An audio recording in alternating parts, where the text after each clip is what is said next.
in our current world, most of the transfer of knowledge mostly happens in the written form, in the verbal form, in, how to say, closed formal settings in most of the time. Yeah. Whereas the most indigenous knowledge that is so much needed for the world leaders, for the community leaders, are in the communities, in the hands of those who actually carry this knowledge centuries, like from generation to generation.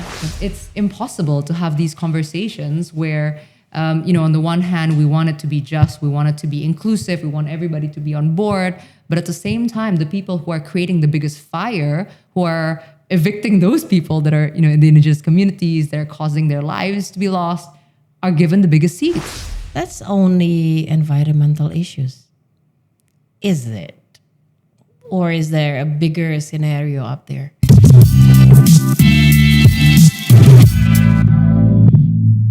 Hi everyone, welcome to the Talking ASEAN podcast, where we bring ASEAN closer to you. Okay, this podcast is brought to you by, of course, the Habibie Center, dan I'm just gonna say it short, HBS Southeast Asia. Okay, my name is Melanie Subono. I'm the proud granddaughter of the late B.J. Habibie and also the associate fellow of the Habibie Center. Nah, across Southeast Asia, let me tell you something, lately, we are seeing more floods, more disasters, and we say that's linked to the climate change. But these disasters, I think, it's not only about environments. Okay, when we look deeper, there are also, I think, also the cause of how decisions are made, which voices aren't heard. So we're gonna go through that. While ASEAN, let me read this to you, has committed to building people-centered and inclusive governments, well, climate and disaster policies are still often shaped mainly by those only on the top. Meanwhile, I think the people who are mostly affected and get the impact of the climate change, like women, young people, communities, are not always included in these conversations or policy makings. So, to explore this issue, the Habibie Center, together with the HBS, organizing a series of dialogues and podcasts 2026, and this is the first. We're going to do that under the name of Women's Leadership, Climate Justice, Disaster Governance, and ASEAN Centrality. The aim of this program is to connect real experiences on the ground with regional policy discussions at the ASEAN level. And since I already mentioned two angles, there are two beautiful ladies with me now. In today's episode is titled Future Democracy, Future Generations, Civic Participation, and Intergenerational Climate Justice in ASEAN. Okay, I only have one question though with this. Is ASEAN climate truly inclusive or missing a lot of voices? I don't know. Let me introduce to you these two beautiful ladies. First, I don't want to pronounce your name wrong. Miss Ulziisuren Jamsran, but I can call you Ulzi after this. Too short, okay? She is the UN Women Indonesia Country Representative and Liaison to ASEAN. And another one, I like her so much, especially when she's like making her sign in the street, demonstrating. Miss Melissa Kowara, she's an activist from Extinction Rebellion Indonesia / Partai Hijau Indonesia. Welcome. It was a long opening, yes. Long title. No. But this is not gonna be a heavy one. The talk show, the conversation we're gonna do today is like, we hope the policymaker can hear this, but also the people in daily life realize, this is happening, and what can we do about it? Before we go on deep, I wanna ask you basic question. A lot of people see what we have now, droughts, floods, food insecurities and everything. That's only environmental issues. Is it? Or is there a bigger scenario up there? Maybe you go first. Yeah, thank you so much. First of all, for inviting me course. to this talk show, and for very important issue that you are actually raising as part of your series of dialogues from Habibie Center. Yeah. So, as you have rightly pointed, all the climate disasters and all the major challenges that we see around us in Indonesia, around ASEAN, and beyond. Yeah. Now it has definitely taken its toll on political, economic, social, and of course in everyday lives of people. And it's a very important question to ask whether it's only the environmental aspect where we cannot have any say over or a decision, or we actually can influence.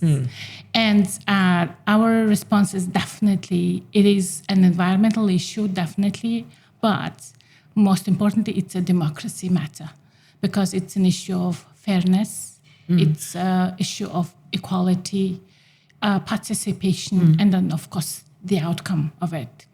And the climate justice as a concept, it does provide us a wonderful opportunity to look at where are the causes, where are the consequences, and how do we actually respond to these climate matters, and most importantly, how those are distributed across regions, countries, communities, and very concrete social groups. So that's why it is a big issue of democracy and of today's world. Yeah, not only environmental. Then Absolutely, I agree. What about you from the feminist perspective? I mean, even beyond the feminist perspective, I think it was really interesting that you mentioned cause and consequences because the climate justice, or rather the climate injustice, does come from both sides, right? And I sort of want to see this, I mean, later on tying up with the feminist issues, but it's not just environment. Even majority of people think environment is something that is so far away from them, right? Like, what is the environment even? But then if you say like, oh, it's a food crisis, it's health crisis, it's education crisis, it's life crisis. And that's exactly what it is. Environmental crisis is a life crisis. And that's what we're seeing now. But beyond that, say like with, as you mentioned, there's so many disasters happening. People, obviously, schools and hospitals cannot be accessible. But all this also work as a multiplier effect. So during things that are already unjust to begin with, all this divide between the gap between the rich and the poor and the privileged and the underprivileged, it will only widen within these disaster moments, right? And it will just exacerbate further. It will just get worse and worse. And this very same injustice also causes the climate crisis to begin with. And I don't want to go too much into that. But as you mentioned, the feminist, why do people mention feminist climate justice at all? Is on the one hand, it is always the female that does get more affected. Right?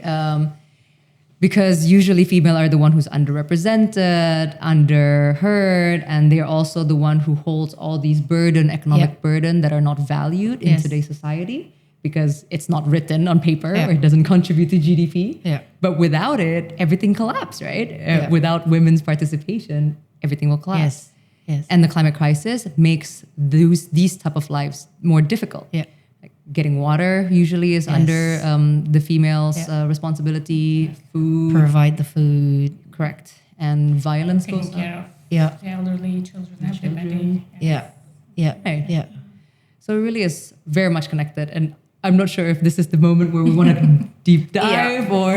wait. I'm just gonna make sure everyone's on the who's watching this is on the same page first. What is feminist climate justice? Maybe you first. I mean, like drawing from you got this 2023 framework, UN Women. What's the core principles in that? Then we're gonna go like from the daily side. Yes, we just now spoke about from where the concept of climate justice is deriving from, and Melissa has already made a nice pave towards how does it actually affect differently, men, women, and different parts of the society as a whole, especially when climate crisis hit hard. And Melissa has already also mentioned, it's very important to underscore once again that when climate hits, and especially if we look now from the perspective of ASEAN countries, majority of the countries they have largest parts of their population in small islands, in coastal areas, and those are exactly the areas which are the most vulnerable under current climate situations. It's been like that, but now we see worsening situation, with the drought, with the flood, with the rising sea. So many characteristics of these disasters. So why ASEAN becomes very vulnerable, the whole, economic setup, the political setup, everything, let alone the social strata in overall, is because the economy entirely is dependent on these vulnerable sectors like agriculture, like fishery, like forestry, and of course, very much in urban setting, this informal workforces. Sector, And so if you look into, who is employed, who is behind these sectors, majority are women. Yes. Majority are women. So in most of ASEAN countries, there are around 60% of those who are in the informal sector are women. In the fishery, in agriculture. So, and when we talk about informality, we talk about the fact that they are not socially protected. They don't have easy access to legal remedies. They don't have easy access to financing resources, you name it. So if you look really from the perspective of the economies, how they function, the economies function based on the major part comes from the labor, from the capital, from the land. And the labor comprises of two major groupings, it's men, women, right? And when you see that one part is hugely vulnerable because they are engaged mostly in vulnerable, unprotected sectors, the whole economy becomes wobbly. And so from this perspective, UN Women has developed on the basis of the justice, overall, justice framework, the feminist climate justice a couple of years ago. And it's still, a new concept, but the issues that are there is not new at all, right? And it's important that, before I go, perhaps maybe we can further discuss it also with Melissa. Before I go into the actual principles, I think it's important to remind ourselves that it's all about, so the justice issue is always about looking into who is affected, who is in decision making, right? Who has access to the resources.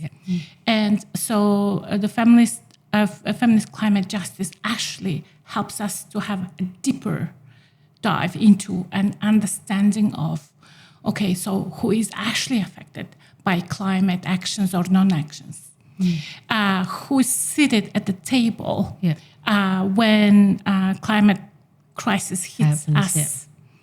And then who also has the actual access to decision making?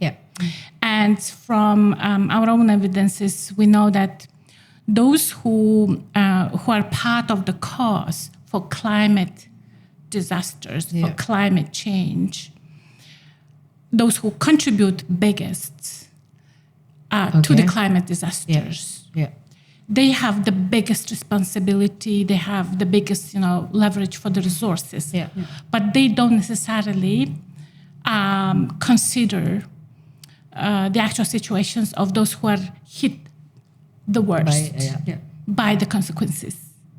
So there's a big mismatch between who is at the cause and who is at the outcome and bearing the brunt side. So that's why feminist climate justice actually questions this and brings very concrete principles around this. So before I go into the principles, perhaps maybe, if you want to bring as well contributions. You can also ask questions if you want. Yeah, no, I don't, not yet. No questions yet. But I guess I just want to add to that is, I guess the notion around feminism, right? Like feminist climate justice is really seeing the world as is, as opposed to the current paradigm in which we see each other in isolation and we're all separate parts. Whereas the feminist framework, as I understand it, is seeing how everything is actually connected. Yeah. Yes. And what you do in one part connects another, because in the end of the day, we are one existence, right? Yeah. We are living in this earth. It's a finite planet. Yeah. And if you're going to destroy one part, it's going to get to you. The other one. Yeah. It's going to get to you. And that's something that is really missing from, not only policy making, but just the conversation even, but talking about climate solutions, climate justice, climate problems and whatnot. Because everything is always like, okay, we're going to solve a problem in this part, and then that's it. Yeah. Whereas, again, the feminist side is seeing it as one, how Mother Earth, again, being the mother is all about solidarity and compassion, right? So having that lens that, again, everything's connected, how we're not separate, really changes the way you look and solve issues, the different collaborations, and again, making people be heard, right? And highlighting that women and a lot of these communities who are mainly women do deserve a seat on the table. They deserve to be said. And even recognizing that solutions come from all parts of the world as opposed to just high-level intellectual people. And I guess that probably ties up to the framework perfectly, I think. I think that's probably what I mean. So if we look from the perspective of what feminist, climate justice lays out as principles, indeed, the first one is indeed around recognition and the respect of the fact that there are diverse range of identities, there are varying experiences, practices, different forms of knowledge, and most importantly, how this knowledge is accumulated, conveyed, and further utilized. In our current world, most of the transfer of knowledge mostly happens in the written form, in the verbal form, in, closed formal settings in most of the time. Whereas the most indigenous knowledge that is so much needed for the world leaders, for the community leaders, are in the communities, in the hands of those who actually carry this knowledge centuries, like from generation to generation. And so recognizing and accepting the fact that there are varying ways of transferring the knowledge and collecting further the knowledge is very important first principle of the feminist climate justice. Because once you recognize this, then many of the policymakers, many of the actors definitely open up their floors and doors to invite indigenous communities, women, youth, persons with disabilities, you name it, varying groups who have differing experiences, from climate disasters, of what it is and how they actually find ways out, how they cope, and giving very concrete recommendations. Okay, what is next, for the policy level? Do you think it's recognized yet? Well, we are getting there. Recognizing is two different things, and recognize. We are getting there. So if we look again from the ASEAN perspectives, we are very pleased to actually evidence the fact that many more ASEAN member states are actually embracing this multi-stakeholder engagements, discussions, dialogues. And many of nationally determined contributions, 3.0, the latest one, is now making concrete references to multi-stakeholder engagements, their voices, and basically embracing also mechanisms for their engagement. And your original question, the initial question was like, are we getting there? Is it there? We are getting there, but more and differently needs to be done. I think that is a very important issue. But let me also quickly say about the second, third, and fourth principles. The second principle is about the redistribution of the resources. Because when we talk about the climate justice part, we are talking about the input part and the output part, or the cost part, and the consequences part. And in both parts, the resources play the biggest role. So who has the access to what resources, at the input level? And obviously, those who carry the biggest responsibility, or who should carry the biggest responsibility for climate disasters, they do have the biggest, part of the access to the resources, which is unfortunately not shared equally, and there is no equity in terms of the outcome for those communities who are deeply hit, by different climate disasters. So here, this is the second principle, and I think the important part to recognize the fact that, the underlying gender, racial, income disparities have to be taken into account when we talk about distribution and redistribution of resources. Resources not only as cash and financing, it's about the time, it's about the capitals, land, etc. The third important principle is about representation and participation. And in our particular, topic, we're talking about participation of women, of the youth, of the elderly, the indigenous communities, and whatnot. And here, again, the important issue is, so to what extent participation also allows and empowers for the actual impact and influence. Because in many of the instances, what we see is happening in general, I'm speaking now about, is, yes, there are a lot of participation happening in overall, a lot of consultations happening. But to what extent those groups who are invited around the table, they do have the possibility to actually influence the outcome. So that's a big issue. And from the theory, there are 7 different levels of participation, from just being informed, from being engaged, all the way to be able to actually influence.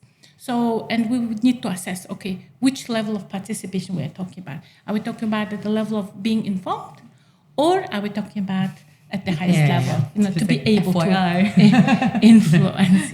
And then the fourth important principle is about the reparation. And when we talk about the reparation, it is about the injustice that had happened historically up until now, and how do we, reprimand that situation so that we don't repeat the same mistake for the coming generation, for the future.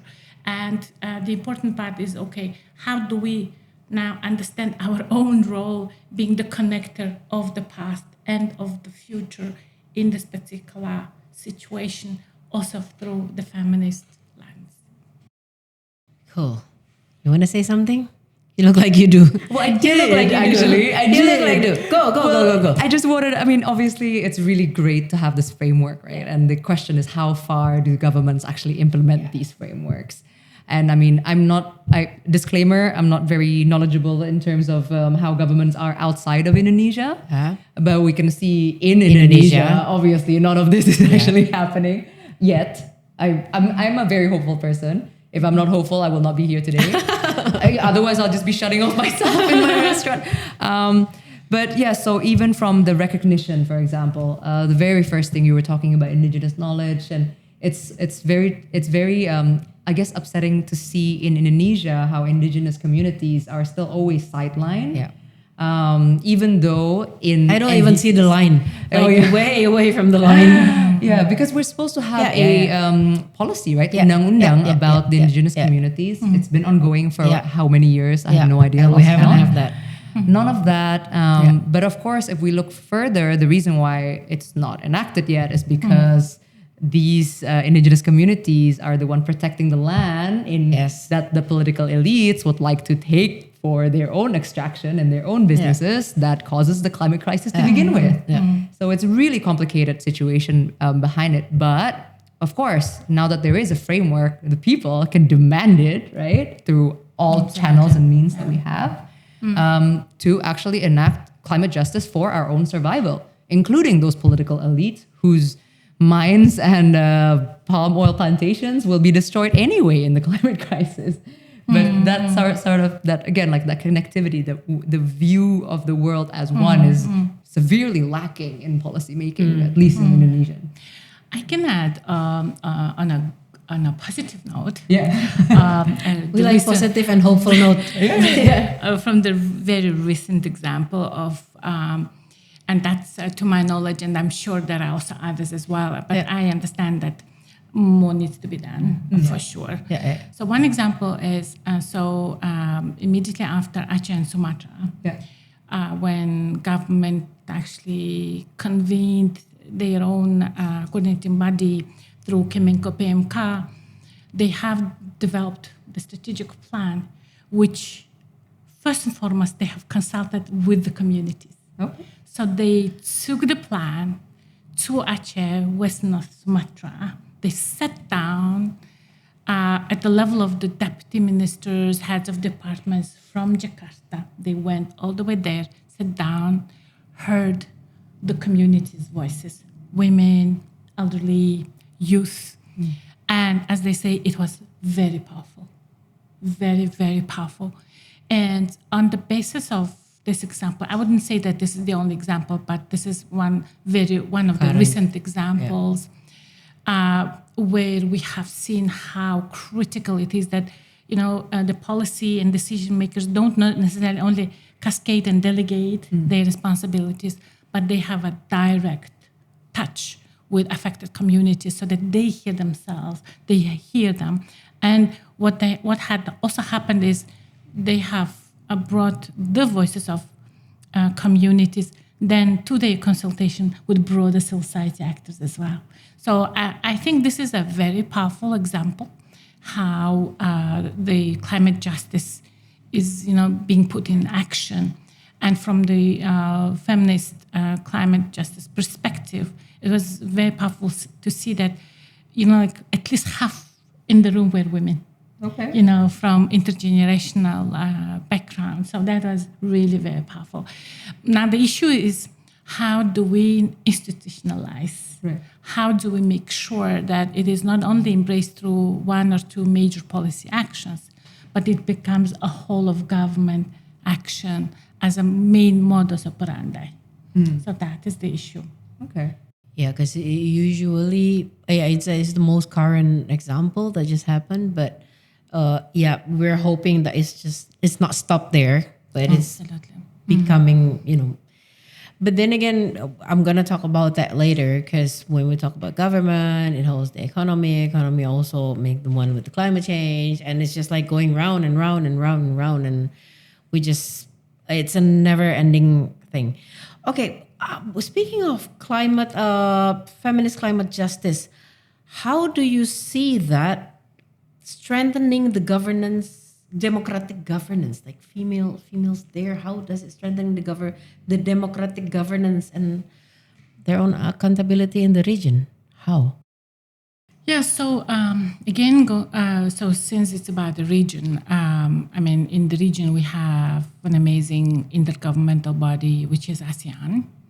And so ASEAN, in line with their own Community Vision 2045, they have very clear vision around the actual people-centered, people-oriented whole of ASEAN community. And it's indeed a very strong, very powerful, I would say, vision in itself, which is constantly being translated, through political, economic, and social different community pillars and different sectoral bodies in ASEAN into concrete actions. And one interesting example is, during COP 30, ASEAN member states made a very concrete statements and basically expressing their joint stance and the commitment for climate actions. Their also commitment for people-centered processes and engagement, especially bringing the voices of women, youth. So, and I think this is quite, how to say, a very good example, in the given current complexity in the world that ASEAN is actually showcasing. Now, the issue is, so to what extent that will be then translated into very concrete budgets, very concrete institutionalized mechanisms in ASEAN, and further, of course, at the ASEAN countries. member states level, Countries, from the country, national level to concrete institutions. I think that has to be done. I mean, it's down the line, right? I mean, it's still quite fresh and new. And here, the role of civil society becomes critical.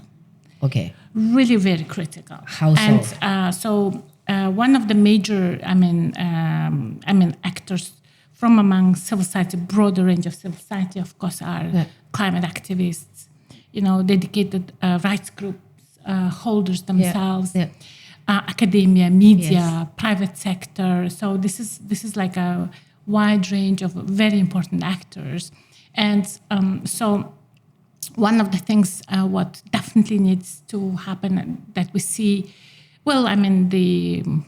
some of the elements are already emerging, is how to bring together this multi-stakeholder group in a more consolidated and more structured manner for key planning, kind of decision-making processes. But their role is absolutely essential at the level of also monitoring and evaluation using reliable also data coming from statistics, but also, of course, from qualitative data coming from research, right? And so here what we see is very important. So on the ASEAN side, embracing this institutionalized approach, creating the spaces, inviting multi-stakeholder perspectives is really key. Also on the ASEAN side, what is absolutely critical is dedicated resources for such engagements is really key. And then the third very important element, which is not necessarily very much talked about or brought up, is the actual attitude and behavior of the leadership to setting example. To showcase, like inviting, embedding into their high-level conversations, forums, how they are embracing the participation of the wider communities. But on the side of civil society, what is extremely important is concrete,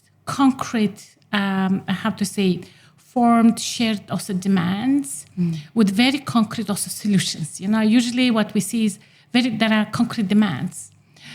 And we don't necessarily also see how civil society organizations are coming together also around solutions. What kind of solutions they want to work around together so that they actually partner to produce very concrete results.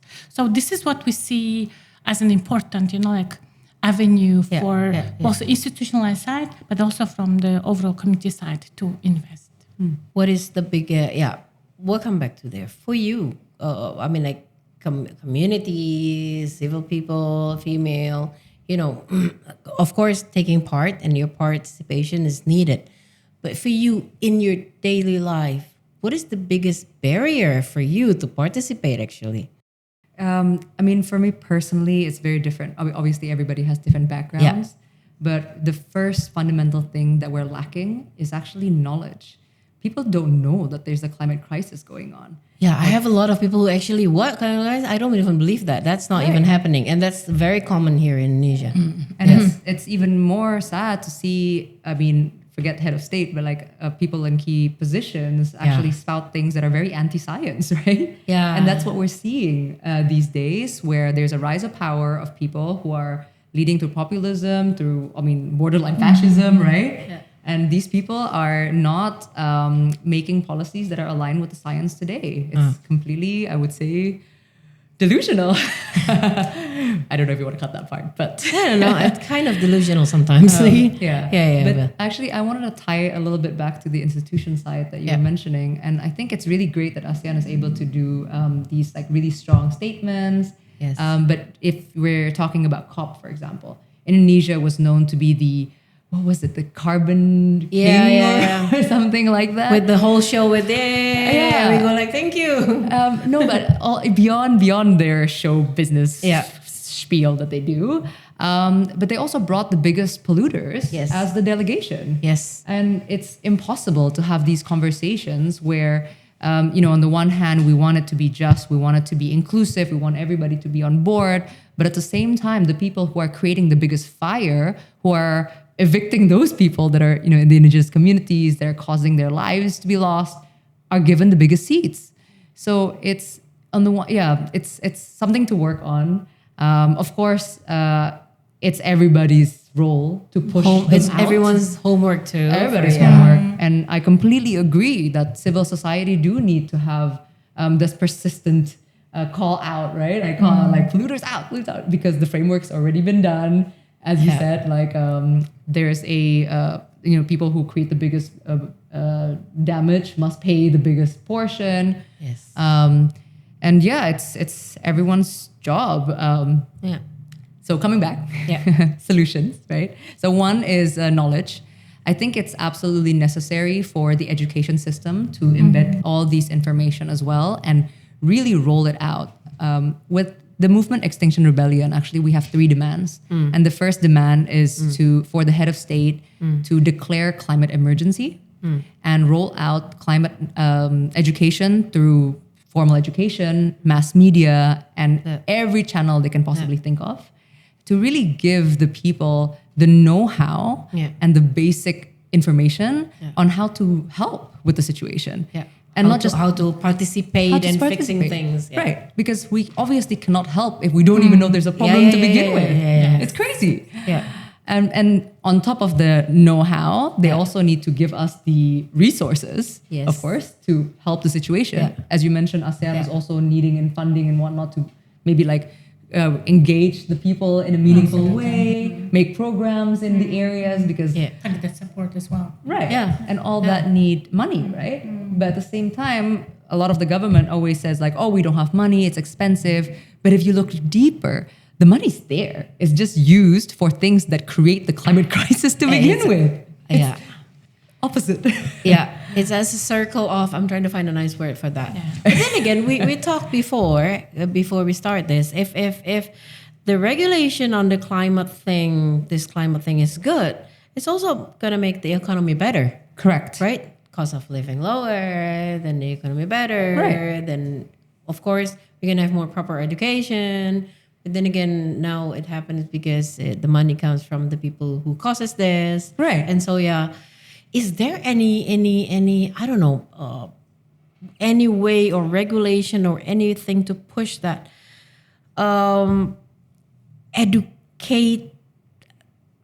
Anything to educate people faster on this, on every level, I mean. Yeah, because I mean, what we're talking about this, probably the people next door doesn't even know that there's a climate change. Like, I think this core education. Sorry, if it's okay, but it's just that a lot of people always say climate is a communication issue, right? Like we already have all the solutions we need to get out of this crisis and make everyone's lives amazing, live in this utopia. Just to connect the dots, right? Right. I mean, the life can be, you're walking down the street and then you pick a fruit on the street because all the green lights have fruits, and then you see all these solar panels, micro hydro, electricity's free, everyone's happy, nobody's working 9 to 5 just to pay rent. This life is possible if we get access. But coming back, it is a communication issue. Yes. And a lot of people always say like, oh, climate is so hard to talk about. It's so scientific. It's so detailed. Or it's the rich people's problem. Right. That's what people say here a lot. Like, that's our rich people's problem. Yeah.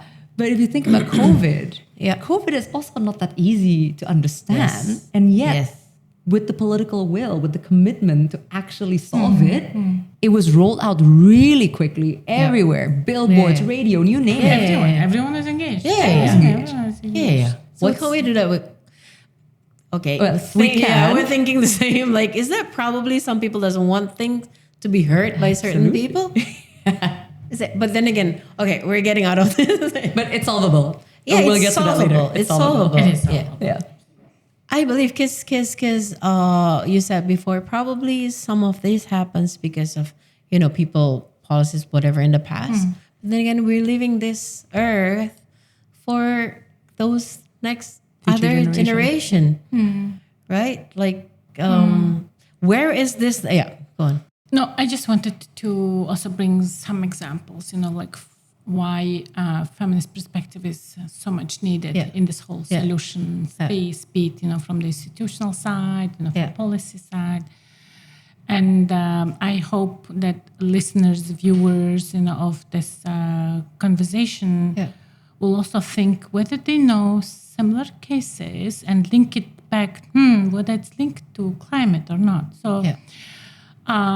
just again, without naming a country, one of the ASEAN member states, they are seeing like a surge in, like early marriage, and around 20% of girls, before reaching 18, married off. Yeah. And so from our data, what is shocking is that the highest prevalence, from among those 20%, it's happening in the areas that are deeply affected by drought. And so basically, families are using it as a coping mechanism, because Yes. when they lose Yep. agricultural produce, when Yep, they yep, lose yep, yep, incomes, one of the final resorts is to marry off their daughters.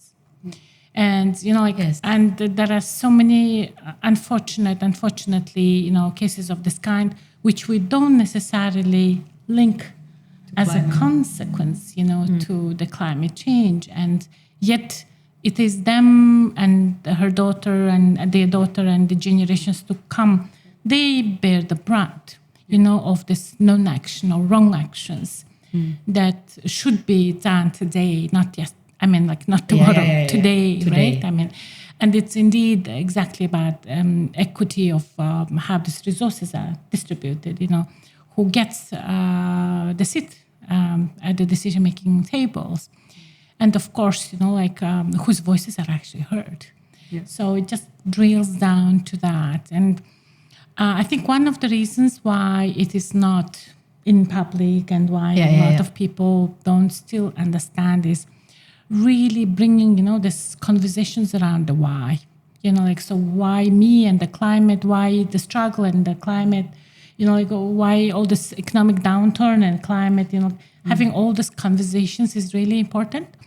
And of course, there's a big role to be played by the government itself, but also by the communities, by all the actors, internationals as well, really having these conversations. But again, we have to remind ourselves that not always awareness leads to actions. And that has to be, and there are certain ways of, okay, how do you then link people who are aware, or, there's a certain degree of awareness to the action, which does require, again, resources and investments. Yeah. So I think that is where we definitely can pull our actions together. Yeah. So from the awareness, even if it's 5% or 10% of the population in a specific community or in a specific country are aware, perhaps that's already a good group of people who can start to drive this action forward and be a leverage, almost like a buffer zone for the climate activists to move agenda faster, right? So there's a whole know-how how to lead change. And from, again, the development theory and from our development practice, we also know that it's not the mass which decides. Yes. It's not the mass who makes the decision, the change, but it is the outliers and the followers. And so it is deciding today, really finding, spotlighting on who is the outlier and who can be the follower, so that there is a mass movement and mass interest leading towards action would be a critical entry point. Yeah. And I think just adding on to that, Yeah, go on. and then tying back to your question, like what can we do as an individual? I even forgot my question already. But this is nice. Yeah, I guess the original question you had was like, how can we help? Yeah, right? yeah, Like yeah, as a woman, as a civilian, and then it's true that change, it doesn't happen overnight, right? It doesn't of happen. course. It's so Takes hard and it's process so and complex. progress, yeah. And if you think about the way we live today, there's just so many things wrong with Yeah. it that causes the climate crisis, right? Even from the way we eat, right? Our food systems, our water systems, energy systems, education systems, everything. But because of that, individuals can also start breaking down relative to what they do. How am I getting my food? How am I getting my clothes? How do I interact with people around me? How do I interact with, how do I use my energy consumption, water consumption? Where am I getting my job from? What is a job? Absolutely. Everything, right? You can start questioning everything that you do in your daily lives. Like what do you interact with in the day to day? And then how does that affect the greater good? How does that affect the world? Yeah. And obviously on the other side, how is the climate crisis going to affect all of that? Yeah, true. Because more often than not, you come up with the same answer. How far do you think people's understanding about that? How Honestly, nowadays? it's hard to think about things like that when you are being Struggling thrown. with daily Yeah, challenges, right? yes. Yeah. But then I think on the awareness side, I think data is very powerful indeed. So, like when I heard first time myself that just to produce one T-shirt, and I guess everyone has at least one or more T-shirts. Now I feel Production guilty. of one T-shirt requires 2,500 liters of water. Yes. Leads to kind of questioning, oh my goodness.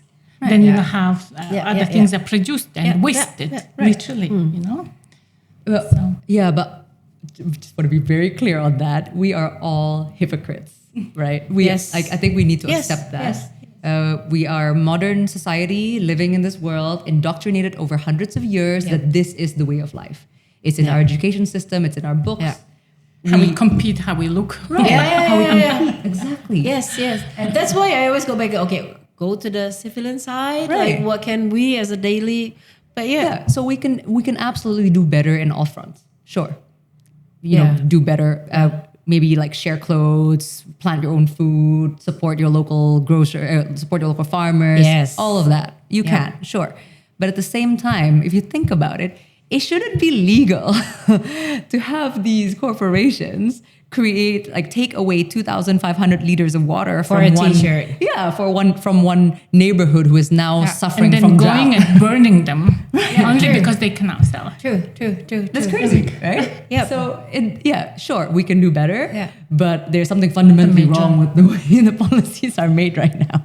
Is there any way, this is out of the brief, but then again, is there any way ASEAN can push or, make sure those countries within ASEAN really do that in that frame, making that in the education, or just, give suggestion? Or is there any way you pressure them to do? You know what I mean? Up to the regulation, do some monitoring. How far is your limitations to the countries? You know what I mean, right? Yeah. Well, again, to come from the perspective of how development works and how humans operate within that development paradigm in principle, I agree that, without having a pressure, things don't move forward. But then the pressures can be different, right? It can be negative, can be positive, can be the combination of that. Yeah. And so I think the important part here is, so how do we help or how do we ensure that member states that get that pressure can be positive one as well to showcase what and how they're doing better today within the limitation of everything what they have, resources, capacities, whatever, without competing, with less resources or more resources, because usually the answer is, I don't have resources. It's not about resources at the end of the day, if there is a political will. Yeah. Because with the political will, resources would be generated, right?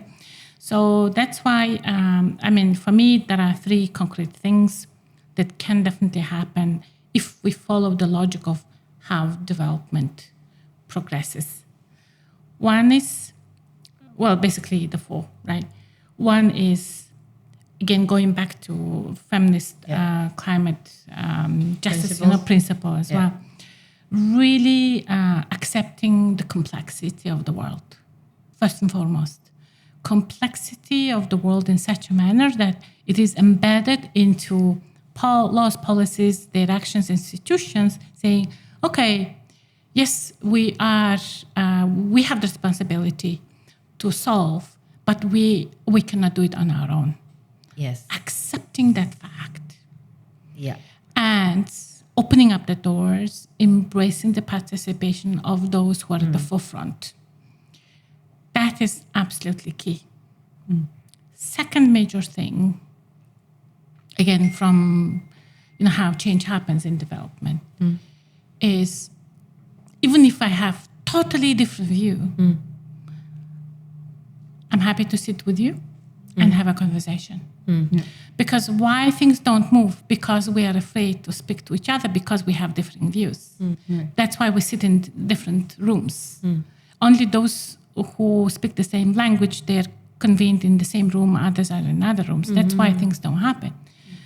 And that's why it's absolutely critical. Even if we speak totally different language, totally different, understanding of the issue, we still sit together. Yeah, we live in one earth. As long as We live in one earth. exactly. Because, coming together and starting to speak into each other, hearing each other on the basis of the understanding that, yes, I am bringing a different perspective, but it's okay. And you have a different perspective, it's okay. Yeah. Is absolutely key. Yeah. Third important part is joint visioning. Developing a joint visioning. Even if you come from totally different perspectives, joint visioning. And around that joint visioning, you bring in your resources. You share risks, resources, responsibilities, and you share the outcome of that, whatever it is, even if it's negative. It's really key. Because once people are joined through the joint vision, then they say, okay, I'm going to give in this. I'm going to put this resource here at the table. Everyone needs to give in part and parcel of what is required. That is the jointness of the action. And then the fourth part, and then the fourth and the last part is, how then, I already mentioned, as I realized as part of the third one, it's that they bear the responsibility of the outcome. Yeah. Whatever, because we like to share the responsibilities when it's positive outcome. But if it's negative, we shy away. But the criticality of being able to embrace, okay, yes, we took the decision jointly, but we also bear the brunt of the negative outcome or the positive. It's a powerful way of coming together. So what we see, what is absolutely critical, like these four, pathways. And these pathways would happen, again, on the basis of two conditionalities. One is there's a new way of engagement and dialogues because there's no way if we just want to expand whatever exists in the hierarchy. You need new spaces, new ways of engagement. That's why. And secondly, we need always outliers in the room. Outliers. I believe in having outliers. Otherwise, it's an echo chamber. Yeah, so that's what I want to... What about you? We already talked. Pretty much, we know what to do. Pretty much, we know what is the ASEAN doing. What is right and wrong. The government knows. We knows. Everybody knows. I think. I hope. Okay, I hope. But for you, what is the most fundamental changes that needs to happen if we want all of these one Earth? Okay, well, that's a big question. That's a very simple question, actually. Simple, but yeah, okay. Like you can say in social movement or in politics or us as a female, Right. us as a human being. Okay, I think. Oh, but I mean, there's a lot of things we need to do. But fundamentally, we do need to achieve a political and economic system change. Yeah. We need to rewire ourselves. Like, what does it mean to be a country, right? What does it mean to be? What is a function of a country even? And where is it going? Because at the moment, a function of a country, what it seems like to me at least, is to increase GDP. Is to maximize the amount of money being created, regardless of the details, right? And that's exactly what's causing the climate crisis and driving inequality and everything in between. So that needs to change. Also, the political system also needs to change. No longer we can depend on these few elites who come into power with money again. They're very interconnected. And then, of course, these people who rise to power with money, with their media power, they need to pay back the money that they created, and they want to retain power, right? And of course, this is going to destroy, again, the world, including themselves. Yes.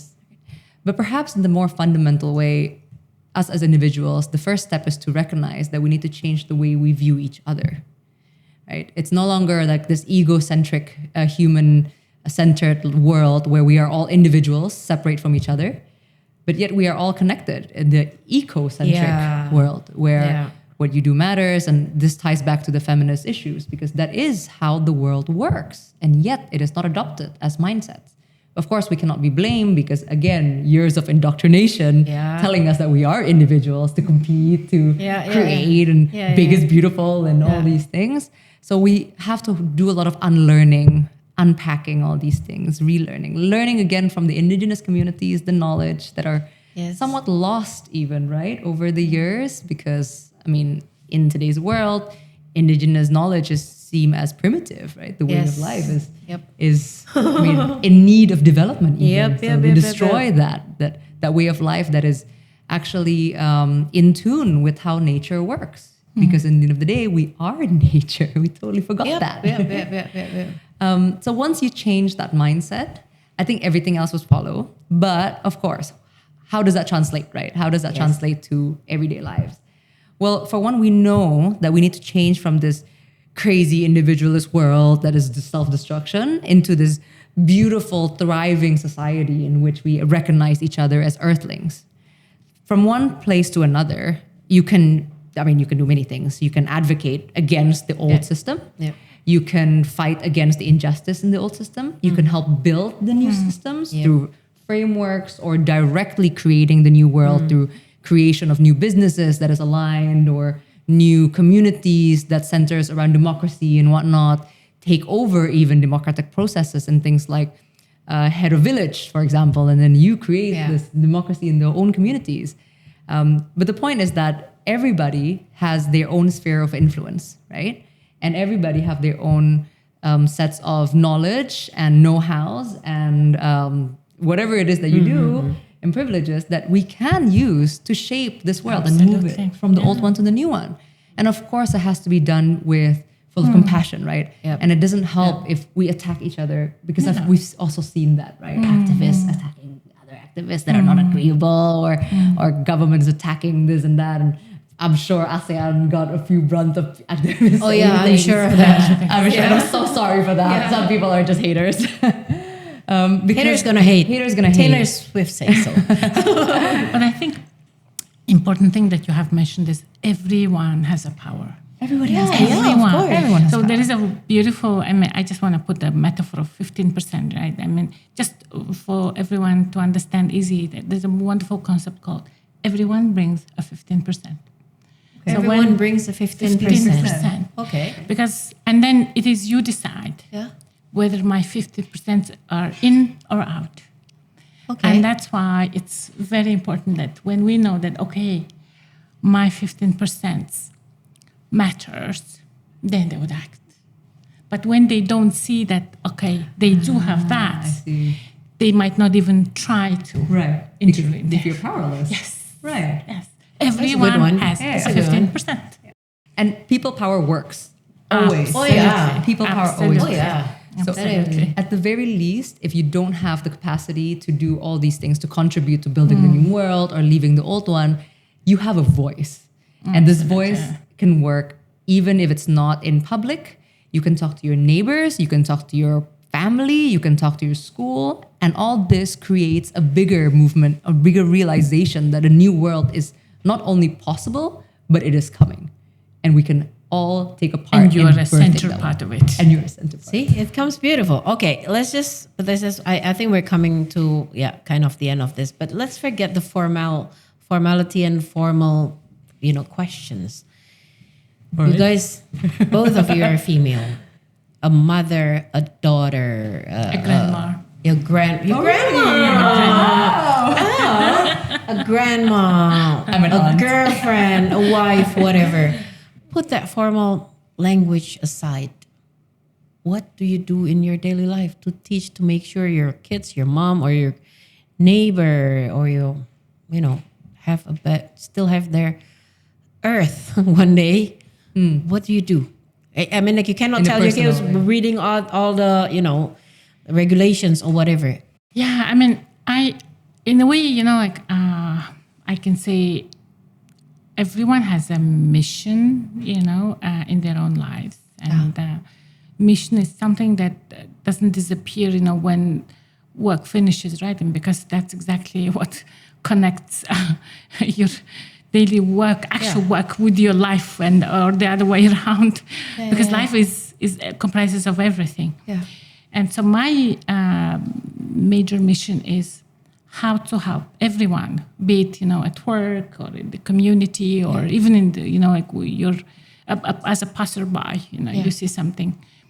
It is to really support those who are around you to challenge their worldview. Like, Because if we take things as they are, with the status quo, things don't change. Yep. And so my mission is to support people to expand their worldview, to challenge their own worldview. As soon as we step out from our own shoes, then that's when we start to become humble, become open and willing to change ourselves as well as to, help others as well. So for me, I think that's what I always do. And there are so many ways to do it. Just to help, to realize that we're here today, we're not here tomorrow. But what do you leave behind? your legacy. What do you leave? What kind of earth you leave behind? Yeah. Thank you. That's Wow. sweet. That's very nice, actually. I actually wrote that. Challenge your it's very nice. worldview. What about you? Well, now it's gonna sound silly. No. So I don't have children, but I do live with my nephews, and I'm one of those people in the family that is always known as Auntie Mel because I play with all the children in my family. and my Oh, okay. friends. I somehow connect with children better. But I think the challenging the worldview is something that I try to do as well, not accepting status quo, because as an adult, we have been told that that's the way life is, right? Yeah. We're so used to Very seeing fixed. Yeah. great injustice after injustice, and Yeah. but that's just what it is. Like, oh, you can't change it, or that's just like. Yeah. But I think giving that or ensuring that that type of indoctrination does not happen to the next generation is actually very important. Telling them And that not easy. not easy, But possible. but possible. Yeah. But if you Exactly. speak to the children, it comes naturally. Of course, you shouldn't accept these things. Yeah, Of yeah. course, you should fight back. Of course, you should speak up against this injustice. Like, it becomes, and the more you think about it, like, that is actually what we naturally lean towards. Yeah. Right? Like, we lean towards being yeah, yeah. earthlings. We lean towards wanting to help each other because it feels right. And I think I really try to project that onto the next generation, my nephews and whatnot.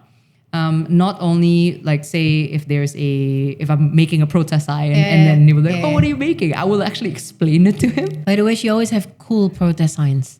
I have a few signs with me now. I'll show you later. She always have a cool one. Can I show this one? Look. She always. They can always cut it. Yeah, you can always cut it if you want. Give the editor some work. But it's true. Capitalism does kill. But anyway. Sorry. So I always try to explain to my to the little ones like what is happening. Of course, not too gruesome or anything, but I think it's important that we don't cut them off from what's happening in the world, so that they can be an active part of fighting back. But of course, outside of that, I try to do the whole, zero waste in the house, like minimize use of plastics. We have solar panels at home, but of course, these are, we plant food and everything, but I also recognize that is a very position of privilege, right? Yeah. Not everybody can do that. Yes. So we can do, and our survival in this planet really hinges on the collective survival. Oh, yes. So it's really important that once you have that capacity to help yourself and then your community, and then you expand the community to become a planetary care, right? Because once you have the self-care, community care, next is planetary care. And only when we see each other as that, and the next generation is the critical actors to enact all these things, only then can we really function as one, right? One Earth, one. Everything is one. And problems will be fine. Yeah, I know. We already hear the closing statement as a human being, as whatever. Do you have anything you want to say to ASEAN, maybe, as a whatever you want to say? Any suggestion, any advice? You can say that. Okay. Well, people of ASEAN, or the institution of ASEAN, I think we are at a point of life where we have to recognize that some governments are not necessarily functional enough to be able to get us out of the climate crisis. Some are too trapped in corruption, political powers, and whatnot that are consistently coming out with policies that are not aligned with the science. So perhaps a more effective way to get us out of the situation is to directly engage with the either local governments or civil society to create a better framework and policy that we can really push as an ASEAN society. So hopefully that can work. And I'll be a super supporter when that happens. Yeah, you're going to make a cool sign out of that. Yeah, I'll be in the, yeah, we'll be there. What else were you as a representative from, we're talking from the ASEAN side. What do you want our listener of today's podcast really remember and knows regarding this? Not as a from the ASEAN side, and female UN leader, everything. What do you want our listener today remembers? You are the power. That's what I want to live with. And you always matter? You always matter because you are the power. You are the power. Thank you so much for today. Thank you. It actually gets deeper than what we planned. Yeah. But then again, thank you power. so much. Thank you so much. We hope to see you again on the next podcast. Remember, we only have one Earth. And whoever you are watching, you are the power. Thank you. Terima kasih. Terima kasih.